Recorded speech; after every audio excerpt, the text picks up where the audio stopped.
जो लोग भी इनके पीछे हैं उनको कड़ी से कड़ी सजा मिलनी चाहिए।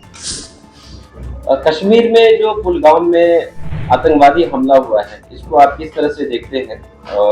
बीजेपी के ट्विटर हैंडल से, जो छत्तीसगढ़ का बीजेपी का ट्विटर हैंडल है, उसमें एक जो कार्टून बना करके पेश किया गया है कि जाति पूछा, धर्म पूछा, जाति नहीं।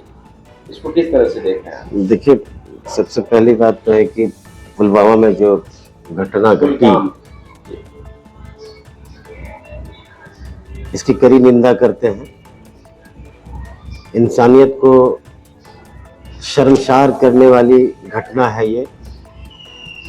और जाहिर सी बात है, किसी भी पर्यटन स्थल, टूरिस्ट स्थल पे कोई व्यक्ति जाता है और वहाँ उसके साथ इस तरह की घटना घटती है और परिवार वाले कोसों दूर होते हैं, तो समझिए परिवार पे क्या बीतता है। और जो पीड़ित हैं उनके साथ कुछ लोग अगर बच जाते हैं या जख्मी होते हैं, उन पे क्या बीतता है। तो जाहिर सी बात है, इस पे किसी तरह की सियासत नहीं होनी चाहिए। हम लोग पीड़ित परिवार के साथ संवेदना व्यक्त करते हैं। और जहाँ तक बीजेपी की बात कर रहे हैं, तो इस पे कोई सियासत नहीं होना चाहिए। एनडीए की सरकार है, एनडीए बार बार दावा कर रही है कि भाई हमारे उनके राज्य में देश सुरक्षित है, आम आवाम सुरक्षित है। तो ये उनके इस दावा को सरासर, ये जो घटना घटी है, चुनौती है। इस तरह की घटना नहीं होनी चाहिए।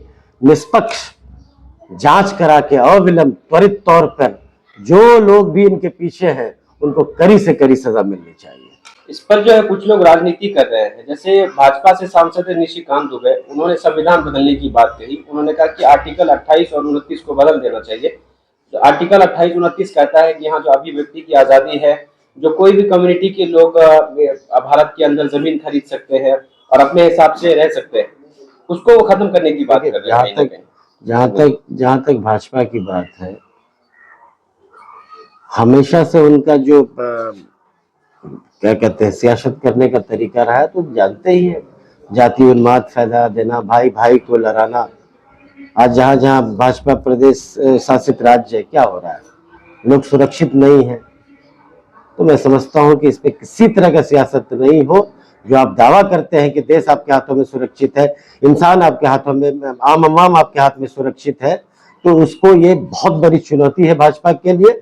फिर से मैं मांग करता हूं कि जो लोग भी इसके पीछे हैं उनको आप कड़ी से कड़ी सजा दीजिए और किसी इधर उधर की बातों में बहकाया नहीं जाए।